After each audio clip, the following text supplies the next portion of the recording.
Yo, what's going on everyone? Freaky Dude 99 here, and can I just say wow, congratulations Bungie.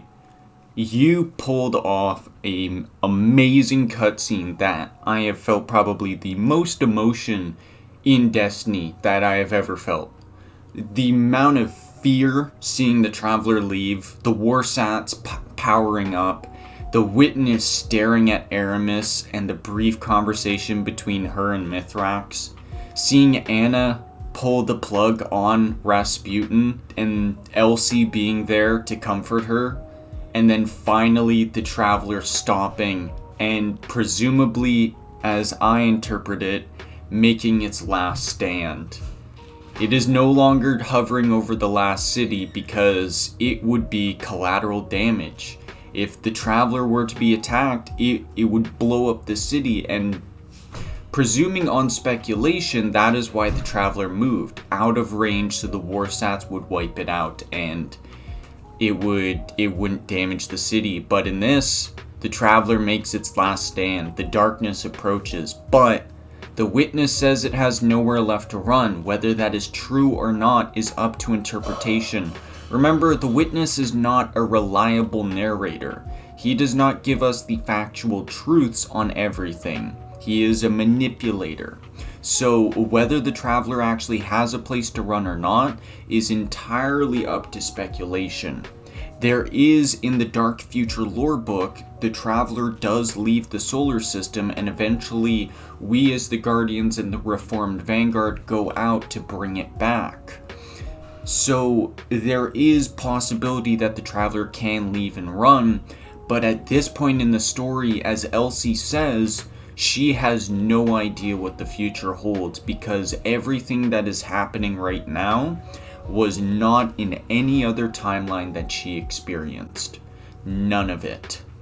Presumably, what could have happened is the darkness actually rolled up in Witch Queen in the other timelines, but because the Witch Queen DLC happened and Savathun got the light, because of these series of events, it held it off and it allowed the darkness to surround the soul system.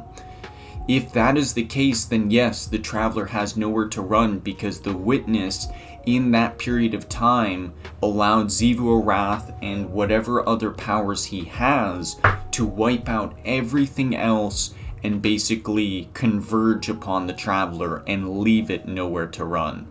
If that is the case, then this is going to be wild. Lightfall, we might actually see the death of the Traveler.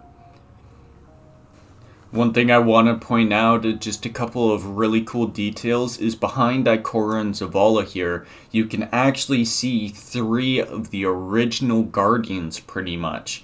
The original Titan armor, Warlock armor, and Hunter armor standing back there. It is a fantastic detail and a wonderful throwback to Destiny 1 and the early days.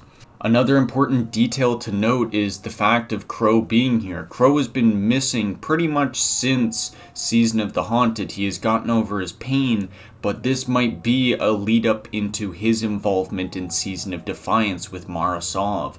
If Mara Sov is coming up into the final battle for her, war, the Awoken fight, and her military, well then Crow will very well become part of that story and most likely help her out and reestablish that relationship that they have.